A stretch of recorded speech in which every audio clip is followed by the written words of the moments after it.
Historia de un alma. Capítulo primero. Alençon, 1873 a 1877. Escrita en enero de 1895.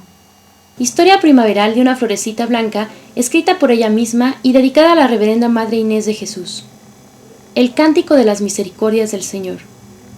A ti, madre querida, a ti que eres doblemente mi madre, quiero confiar la historia de mi alma.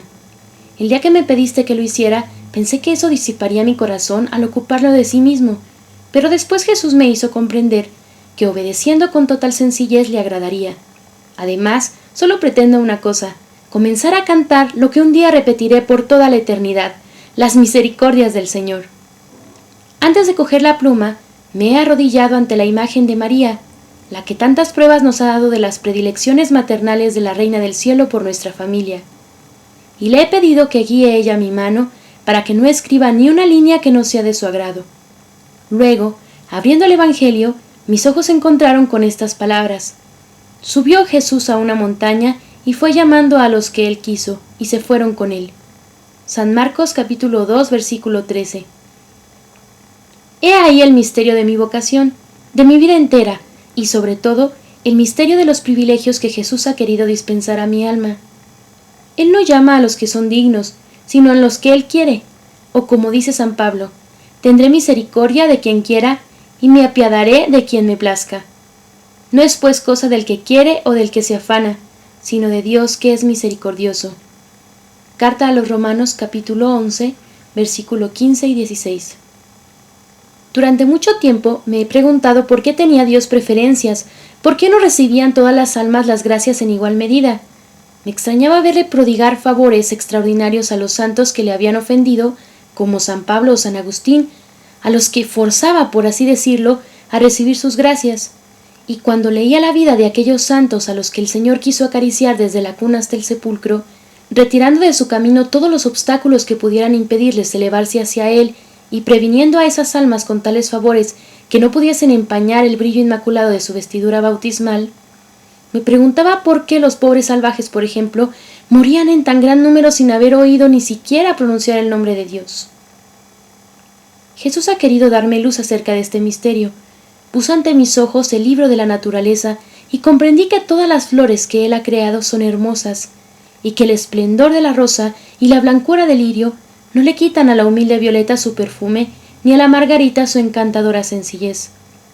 Comprendí que si todas las flores quisieran ser rosas, la naturaleza perdería su gala primaveral y los campos ya no se verían esmaltados de florecillas. Eso mismo sucede en el mundo de las almas, que es el jardín de Jesús.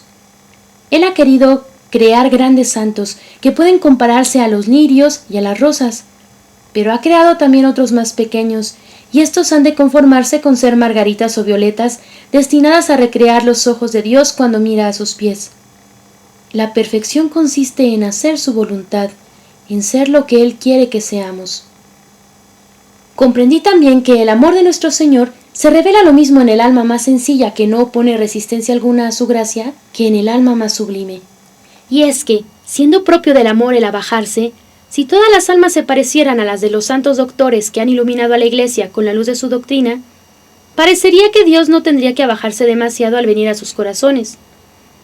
Pero Él ha creado al niño que no sabe nada y que solo deja oír débiles gemidos, y ha creado al pobre salvaje que solo tiene para guiarse la ley natural. Y también a sus corazones quiere Él descender. Estas son sus flores de los campos, cuya sencillez le fascina. Abajándose de tal modo, Dios muestra su infinita grandeza, así como el sol ilumina a la vez a los cedros y a cada florecilla, como si solo ella existiera en la tierra. Del mismo modo se ocupa también nuestro Señor de cada alma personalmente, como si no hubiera más que ella. Y así como en la naturaleza todas las estaciones están ordenadas de tal modo que en el momento preciso se abra hasta la más humilde margarita, de la misma manera todo está ordenado al bien de cada alma. Seguramente, madre querida, te estás preguntando extrañada a dónde quiero ir a parar, pues hasta ahora nada he dicho todavía que se parezca a la historia de mi vida. Pero me has pedido que escribiera lo que me viniera al pensamiento sin traba de ninguna clase. Así que lo que voy a escribir no es mi vida propiamente dicha, sino mis pensamientos acerca de las gracias que Dios se ha dignado concederme. Me encuentro en un momento de mi existencia en el que puedo echar una mirada hacia el pasado. Mi alma ha madurado en el crisol de las pruebas exteriores e interiores. Ahora, como la flor fortalecida por la tormenta, levanto la cabeza y veo que en mí se hacen realidad las palabras del Salmo 23. El Señor es mi pastor, nada me falta. En verdes praderas me hace recostar, me conduce hacia fuentes tranquilas y repara mis fuerzas. Aunque camine por cañadas obscuras, ningún mal temeré, porque tú, Señor, vas conmigo. Conmigo el Señor ha sido siempre compasivo y misericordioso, lento a la ira y rico en clemencia. Por eso, Madre, vengo feliz a cantar a tu lado las misericordias del Señor. Para ti sola voy a escribir la historia de la florecita cortada por Jesús. Por eso te hablaré con confianza total, sin preocuparme ni del estilo ni de las numerosas digresiones que pueda hacer. Un corazón de madre comprende siempre a su hijo, aun cuando sepa más que balbucir. Por eso estoy segura de que voy a ser comprendida y hasta adivinada por ti, que modelaste mi corazón y se lo ofreciste a Jesús. Me parece que si una florecilla pudiera hablar, diría simplemente lo que Dios ha hecho por ella sin tratar de ocultar los regalos que Él ha hecho. No diría, sobre pretexto de falsa humildad, que es fea y sin perfume, que el sol le ha robado su esplendor y que las tormentas han tronchado su tallo, cuando está íntimamente convencida de todo lo contrario. La flor que va a contar su historia se alegra de poder pregonar las delicadezas totalmente gratuitas de Jesús. Reconoce que en ella no había nada capaz de atraer sus miradas divinas y que solo su misericordia ha obrado todo lo bueno que hay en ella. Él la hizo nacer en una tierra santa e impregnada toda ella como de un perfume virginal. Él hizo que la precedieran 8 lirios deslumbrantes de blancura.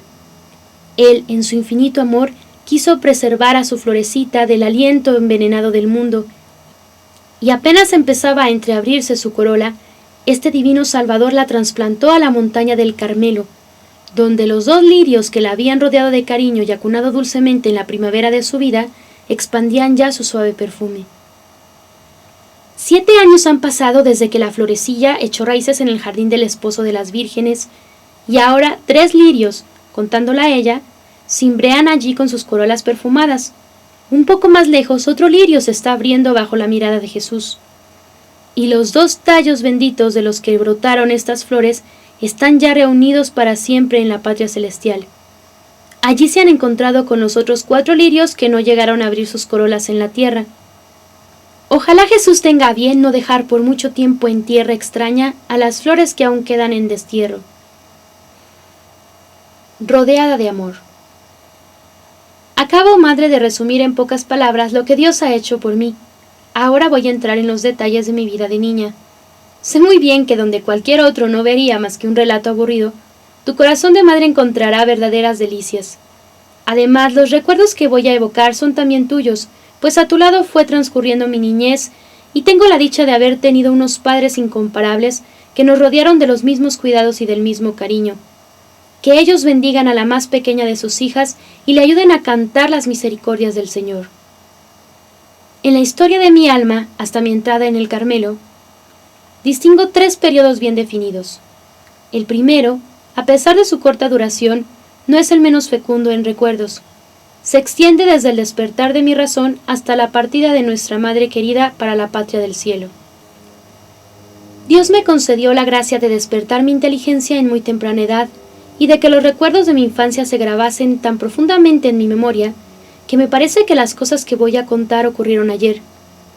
Seguramente que Jesús, en su amor, quería hacerme conocer a la Madre incomparable que me había dado y que su mano divina tenía prisa por coronar en el cielo. Durante toda mi vida, Dios ha querido rodearme de amor. Mis primeros recuerdos están impregnados de las más tiernas sonrisas y caricias. Pero si Él puso mucho amor a mi lado, también lo puso en mi corazón, creándolo cariñoso y sensible. Y así quería mucho a papá y a mamá, y les demostraba de 1000 maneras mi cariño, pues era muy efusiva. Solo que los medios que empleaba a veces eran raros, como lo demuestra este pasaje de una carta de mamá. La niña es un verdadero diablillo, que viene a acariciarme deseándome la muerte. ¿Cómo me gustaría que te murieras, mamita? La riñen y me dice, pero si es para que te vayas al cielo. ¿No dices que tenemos que morirnos para ir allá? y cuando está en estos arrebatos de amor, desea también la muerte a su padre. Y mira lo que el 25 de junio de 1874, cuando yo tenía apenas 18 meses, decía mamá de mí. Tu padre acaba de instalar un columpio. Celina está loca de contenta. Pero hay que ver columpiarse a la pequeña. Es de risa. Se sostiene como una jovencita. No hay peligro de que suelte la cuerda. Y cuando va demasiado despacio se pone a gritar. La sujetamos por delante con otra cuerda, pero a pesar de todo, yo no me siento tranquila cuando lo veo colgada ahí arriba. Últimamente me ocurrió una curiosa aventura con la pequeña. Tengo costumbre de ir a la misa de 5:30. Los primeros días no me atrevía a dejarla sola, pero al ver que nunca se despertaba me decidí a hacerlo. La acuesto en mi cama y arrimo la cuna de manera que sea imposible que se caiga. Pero un día me olvidé de acercar la cuna. Llego y la pequeña ya no estaba en la cama. En ese mismo momento escuché un grito. Miro y la veo sentada en una silla que había frente a la cabecera de mi cama, con la cabecita apoyada en el respaldo y durmiendo un mal sueño, pues estaba enfadada. No puedo explicarme cómo pudo caer sentada en aquella silla, pues estaba acostada. Di gracias a Dios de que no le hubiera pasado nada. Fue realmente providencial, pues debería haber caído rodando al suelo. El ángel de la guarda ha velado por ella, y las almas del purgatorio, a las que todos los días rezo una oración por la pequeña, la protegieron. Así me explico yo lo sucedido. Tú explícatelo como quieras. Al final de la carta mamá añadía: ahora la niña ha venido a pasarme la manita por la cara y a darme un beso. Esta criatura no quiere dejarme ni un instante y no se aparta de mi lado. Le gusta mucho salir al jardín, pero si yo no estoy allí no quiere quedarse y se echa a llorar y no para de hacerlo hasta que me la traen. Y este es un pasaje de otra carta. Teresita me preguntaba el otro día si iría al cielo. Yo le dije que sí, si se portaba bien, y me contestó: ya, y si no soy buena iré al infierno. Pero sé muy bien lo que haré en ese caso. Me echaré a volar contigo, que estarás en el cielo. ¿Y cómo se las arreglará Dios para cogerme? Tú me apretarás muy fuertemente entre tus brazos. Y leí en sus ojos que estaba firmemente convencida de que Dios no podía hacerle nada mientras estuviese en brazos de su madre. María quiere mucho a su hermanita y dice que es muy buena. No es extraño, pues esta criatura tiene miedo a darle el menor disgusto. Ayer quise darle una rosa, pues sé que le gustan mucho, pero se puso a suplicarme que no la cortase, porque María se lo había prohibido. Estaba excitadísima. No obstante le di 2 y no se atrevía a aparecer por la casa. En vano le decían que las rosas eran mías. Que no, decía ella, que son de María. Es una niña que se emociona con gran facilidad. Cuando hace algún pequeño desaguisado, todo el mundo tiene que saberlo. Ayer rasgó sin querer una esquinita del empapelado y se puso que daba lástima. Había que decírselo enseguida a su padre. Cuando éste llegó 4 horas más tarde, ya nadie pensaba en lo sucedido. Pero ella fue corriendo a decirle a María: dile enseguida a papá que he rasgado el papel. Y estaba allí como un criminal que espera su condena. Pero tiene su teoría de que, si se acusa, la perdonarán más fácilmente. Quería mucho a mi madrina. Parecía que no, pero me fijaba mucho en todo lo que se hacía y se decía a mi alrededor, y me parece que juzgaba ya las cosas como ahora. Escuchaba muy atentamente lo que María enseñaba a Celina, para actuar yo como ella. Después que salió de la visitación, para obtener el favor de ser admitida en su cuarto durante las clases que le daban a Celina, me portaba muy bien y hacía todo lo que me mandaban. Por eso me colmaban de regalos que, pese a su escaso valor, me hacían mucha ilusión. Estaba muy orgullosa de mis 2 hermanas mayores, pero mi ideal de niña era Paulina. Cuando estaba empezando a hablar y mi mamá me preguntaba: ¿en qué piensas?, la respuesta era invariable: en Paulina. Otras veces pasaba mi dedito por el cristal de la ventana y decía: estoy escribiendo Paulina. Oía decir con frecuencia que seguramente Paulina sería religiosa, y yo entonces, sin saber lo que era eso, pensaba: yo también seré religiosa. Este es uno de mis primeros recuerdos, y desde entonces ya nunca cambié de resolución. Fuiste tú, madre querida, la persona que Jesús escogió para desposarme con él. Tú no estabas entonces a mi lado, pero ya se había creado un lazo entre nuestras almas. Tú eras mi ideal, yo quería parecerme a ti, y tu ejemplo fue lo que me arrastró desde los 2 años de edad hacia el esposo de las vírgenes. Cuántos hermosos pensamientos quisiera confiarte, pero tengo que continuar con la historia de la florecilla con su historia completa y general, pues si quisiera hablar detalladamente de sus relaciones con Paulina, tendría que dejar de lado todo lo demás. Mi querida Leonia ocupaba también un lugar importante en mi corazón. Me quería mucho. Por las tardes, cuando toda la familia salía a dar un paseo, ella era quien me cuidaba. Aún me parece estar escuchando las lindas tonadas que me cantaba para dormirme. Buscaba la forma de contentarme en todo. Por eso me habría dolido mucho darle algún disgusto. Me acuerdo muy bien de su primera comunión, sobre todo del momento en que me cogió en brazos para hacerme entrar con ella en la casa rectoral. Me parecía tan bonito ser elevada en brazos por una hermana mayor toda vestida de blanco como yo. Por la noche me acostaron temprano, pues yo era muy pequeña para quedarme al solemne banquete, pero aún estoy viendo a papá trayéndole de los postres a su reinecita unos trozos de tarta. Al día siguiente, o pocos días después, fuimos con mamá a casa de la compañerita de Leonia. Creo que fue ese día cuando nuestra mamita nos llevó detrás de una pared para hacernos beber un poco de vino después de la comida que nos había servido la pobre señora Dagorau, pues no quería dejar en mal lugar a la buena mujer, pero tampoco quería que nos faltase nada. Qué tierno es el corazón de una madre, y cómo expresa su ternura en 1000 detalles provisores en los que nadie pensaría. Ahora me falta hablar de mi querida Celina, la compañerita de mi infancia, pero son tantos los recuerdos que no sé cuáles elegir. Voy a extraer algunos pasajes de las cartas que mamá te escribía a la visitación, pero no voy a copiarlo todo, pues sería demasiado largo. El 10 de julio de 1873, año de mi nacimiento, te decía: la nodriza trajo el jueves a Teresita. Se pasó todo el día riendo. La que más le gustó fue la pequeña Celina. Se reía con ella a carcajadas. Se diría que ya tienen ganas de jugar. No tardará en hacerlo. Se sostiene sobre las piernecitas, más tiesa que una estaca. Creo que pronto empezará a andar y que tendrá buen carácter. Parece muy inteligente y tiene pinta de predestinada. Pero cuando mostré mi cariño a mi querida Celinita, fue sobre todo después de dejar a mi nodriza. Nos entendíamos muy bien, solo que yo era mucho más vivaracha y mucho menos ingenua que ella. Aunque tenía 3 años y medio menos, parecía que fuésemos de la misma edad. Este pasaje de una carta de mamá te hará ver lo buena que era Celina y lo mala que era yo. Mi Celinita está decididamente inclinada a la virtud. Es esta una inclinación profunda de su ser. Tiene un alma candorosa y siente horror al pecado. En cuanto al huroncillo, no sabemos lo que saldrá de él.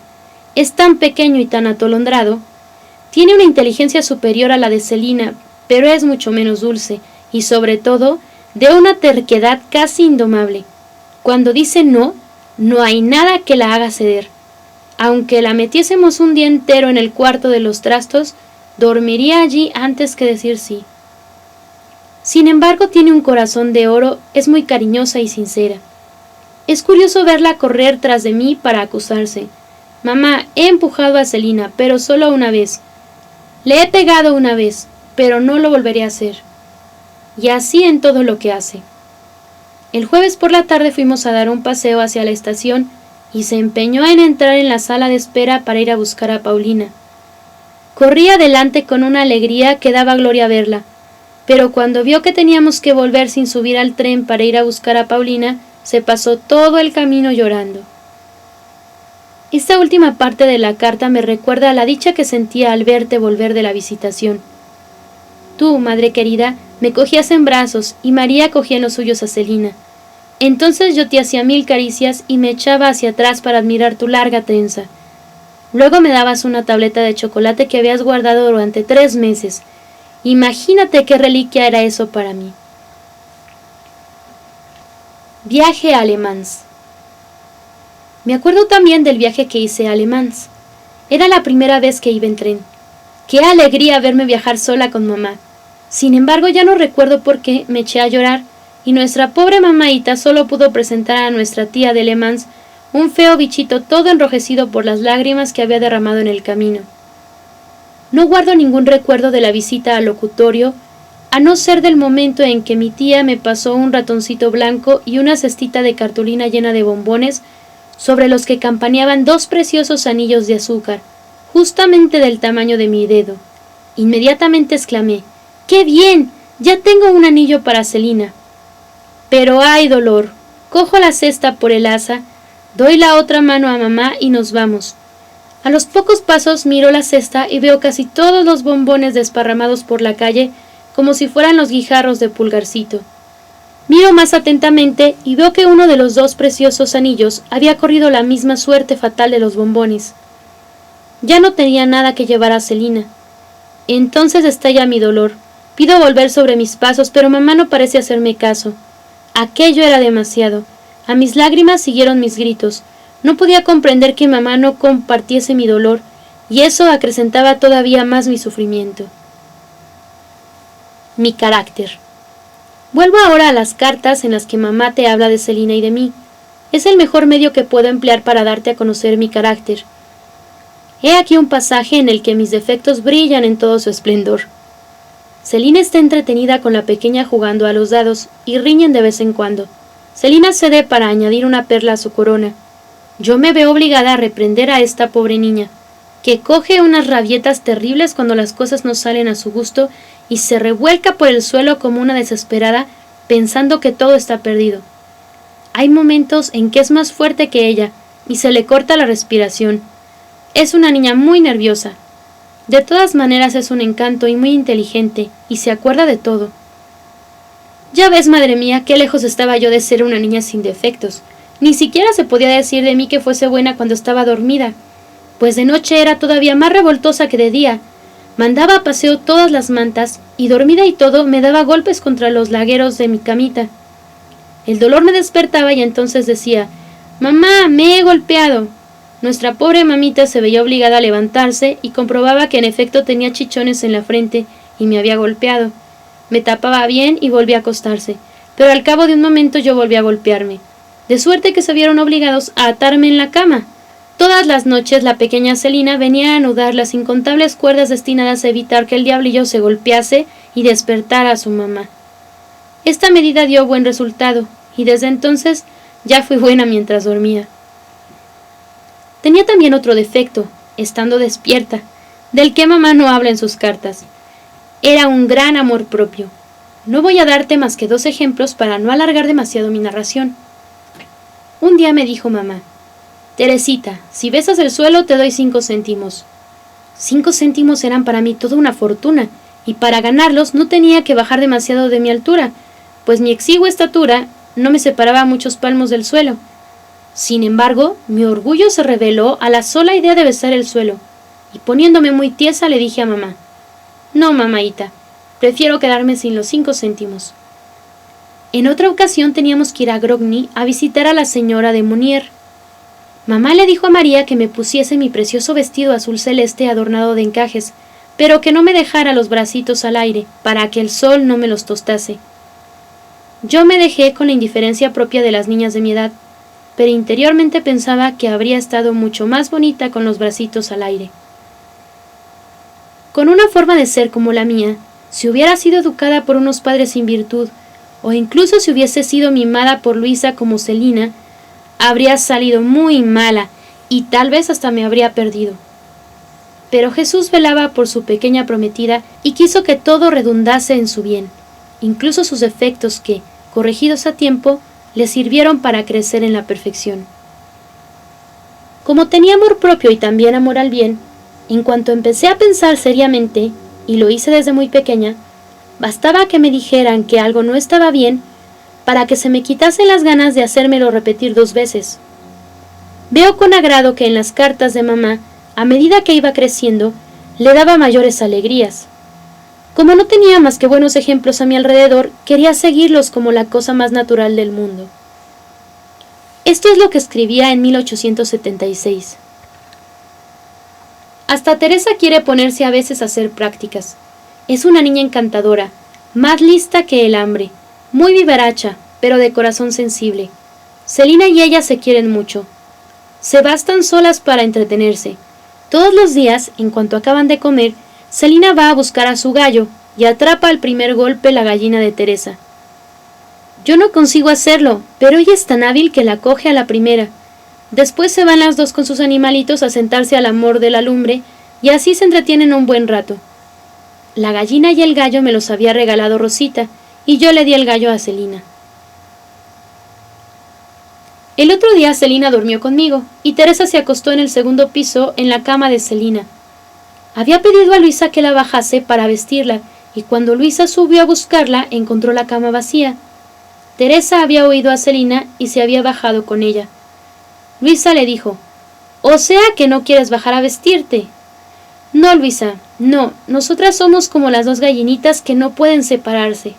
Y al decir esto se abrazaban y se estrechaban la una contra la otra. Luego por la tarde Luisa, Celina y Leonia se fueron al círculo católico y dejaron en casa a la pobre Teresa, que entendía perfectamente que ella era demasiado pequeña para ir y decía: «Si por lo menos quisieran acostarme en la cama de Celina», pero no quisieron. Ella no dijo nada y se quedó sola con su lamparita. Al cuarto de hora estaba ya profundamente dormida. Otro día mamá escribía también: «Celina y Teresa son inseparables. No es fácil ver a dos niñas que se quieran tanto. Cuando María viene a buscar a Celina para la clase, la pobre Teresa se queda hecha un mar de lágrimas. ¡Ay, qué va a ser de ella sin su amiguita!» María se compadece y se la lleva también, y la pobre criatura se pasa 2 o 3 horas sentada en una silla. Le dan unas cuentas para que las ensarte o algún trapo para que cosa. No se atreve a rebullir y lanza con frecuencia profundos suspiros.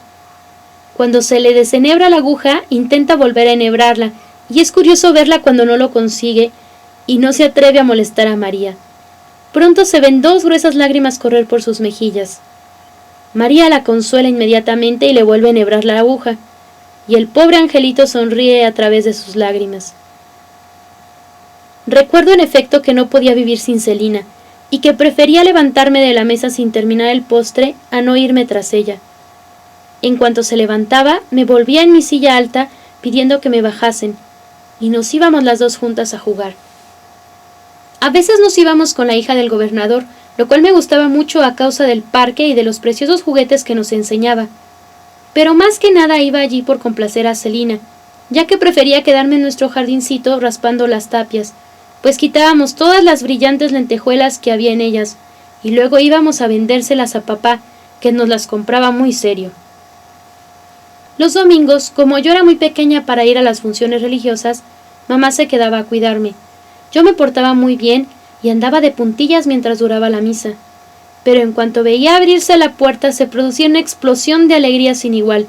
Me precipitaba al encuentro de mi preciosa hermanita que llegaba adornada como una capilla y le decía: «Celina, dame enseguida pan bendito».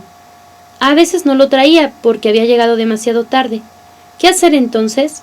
Yo no podía pasarme sin él, era mi misa. Pronto encontré la solución. ¿No tienes pan bendito? Pues hazlo. Dicho y hecho. Celina cogía una silla, abría la alacena, cogía el pan, cortaba una rebanada y rezaba muy seria un Ave María sobre él.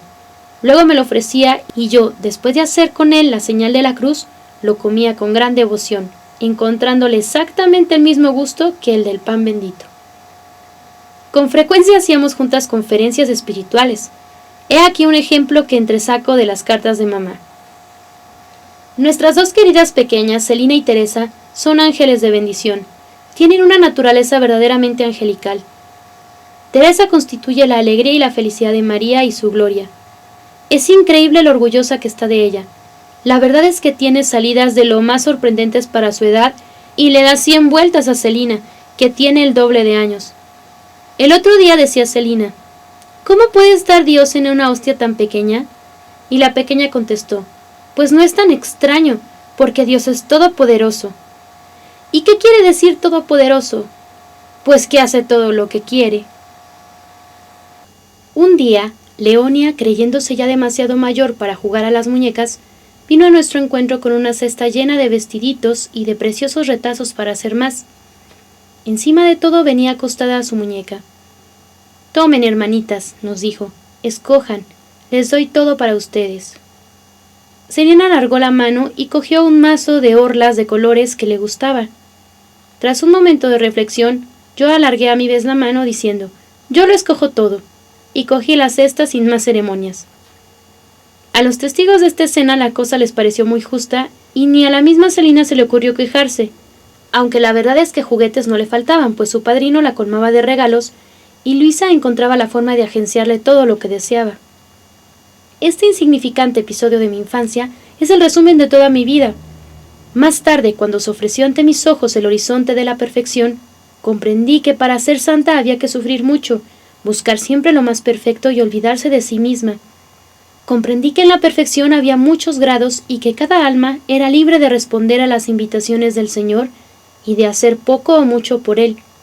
En una palabra, de escoger entre los sacrificios que Él nos pide. Entonces, como en los días de mi niñez, exclamé: Dios mío, yo lo escojo todo.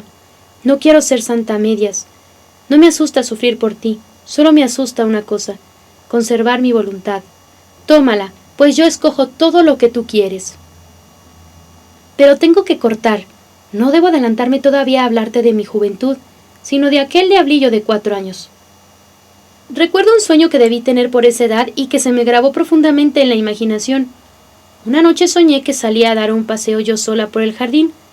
Al llegar al pie de la escalera que tenía que subir para llegar a él, me paré sobrecogida de espanto. Delante de mí, cerca del emparrado, había un bidón de cal, y sobre el bidón estaban bailando 2 horribles diablillos con una agilidad asombrosa a pesar de las planchas que llevaban en los pies. De repente, fijaron en mí sus ojos encendidos, y luego, en ese mismo momento, como si estuvieran todavía más asustados que yo, saltaron del bidón al suelo y fueron a esconderse en la ropería que estaba allí enfrente. Al ver que eran tan poco valientes, quise saber lo que iban a hacer y me acerqué a la ventana. Allí estaban los pobres diablillos corriendo por encima de las mesas y sin saber qué hacer para huir de mi mirada. A veces se me acercaban a la ventana mirando nerviosos si yo seguía allí, y al verme volvían a echar a correr como desesperados. Seguramente este sueño no tiene nada de extraordinario. Sin embargo, creo que Dios ha querido que lo recuerde siempre para hacerme ver que un alma en estado de gracia no tiene nada que temer a los demonios, que son unos cobardes, capaces de huir ante la mirada de un niño. Voy a copiar aquí otro pasaje que encuentro en las cartas de mamá. Nuestra pobre mamita presentía ya el final de su destierro. Las 2 pequeñas no me preocupan, están muy bien las 2, son naturalezas privilegiadas, sin duda alguna serán buenas. María y tú podrán educarlas perfectamente. Celina no comete nunca la menor falta voluntaria. También la pequeña será buena. No diría una mentira ni por todo el oro del mundo. Tiene una agudeza como no la he visto en ninguna de ustedes. El otro día estaba en la tienda con Celina y con Luisa. Hablaba de sus prácticas y discutía animadamente con Celina. La señora le preguntó a Luisa: ¿qué es lo que quiere decir? Cuando juega en el jardín no se oye hablar más que de prácticas. La señora de Gaucherin se asomaba a la ventana para tratar de entender qué significaba esa discusión sobre las prácticas. Esta criatura constituye nuestra felicidad. Será buena, se le ve ya el germen. No sabe hablar más que de Dios, y por nada del mundo dejaría de rezar sus oraciones. Me gustaría que la vieras contar cuentos. No he visto nunca cosa más graciosa. Encuentra ella solita la expresión y el tono apropiados, sobre todo cuando dice: «Niño de rubios cabellos, ¿dónde crees que está Dios?». Y cuando llega aquello de «allá arriba en lo alto del cielo azul», dirige la mirada hacia lo alto con una expresión angelical. No nos cansamos de hacérselo repetir. Resulta tan hermoso, hay algo tan celestial en su mirada que uno se queda extasiado. Madre mía querida, qué feliz era yo a esa edad. Empezaba ya a gozar de la vida, se me hacía atractiva la virtud y creo que me hallaba en las mismas disposiciones que hoy, con un gran dominio ya sobre mis actos. Ay, qué rápidos pasaron los años soleados de mi niñez, pero también qué huella tan dulce dejaron en mi alma. Recuerdo ilusionada los días en que papá nos llevaba al pabellón. Hasta los más pequeños detalles se me grabaron en el corazón. Recuerdo sobre todo los paseos del domingo, en los que siempre nos acompañaba mamá. Aún siento en mi interior las profundas y poéticas impresiones que nacían en mi alma a la vista de los campos de trigo esmaltados de acianos y de flores silvestres. Me gustaban ya los amplios horizontes, el espacio y los gigantescos abetos, cuyas ramas tocaban el suelo, dejaban en mi alma una impresión parecida a la que siento hoy todavía a la vista de la naturaleza. Con frecuencia, durante esos largos paseos, nos encontrábamos con algún pobre, y Teresita era siempre la encargada de llevarles la limosna, cosa que le encantaba.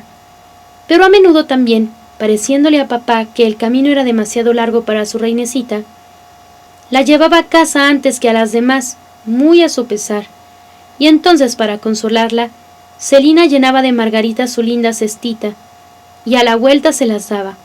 Pero ay, la pobre abuelita pensaba que su nieta tenía demasiadas, y cogía una buena parte de ellas para su virgen. Esto no le gustaba a Teresita, pero se guardaba muy bien de decir nada, pues había adquirido la buena costumbre de no quejarse nunca. Incluso cuando le quitaban lo que era suyo o cuando la acusaban injustamente, prefería callarse y no excusarse, lo cual no era mérito suyo, sino virtud natural. Qué lástima que esta buena disposición se haya desvanecido. Sí, verdaderamente todo me sonreía en la tierra. Encontraba flores a cada paso que daba, y mi carácter alegre contribuía también a hacerme agradable la vida. Pero un nuevo periodo se iba a abrir para mi alma. Tenía que pasar por el crisol de la prueba y sufrir desde mi infancia para poder ofrecerme mucho antes a Jesús. Igual que las flores de la primavera comienzan a germinar bajo la nieve y se abren a los primeros rayos de sol, así también la florecilla cuyos recuerdos estoy escribiendo tuvo que pasar también por el invierno de la tribulación.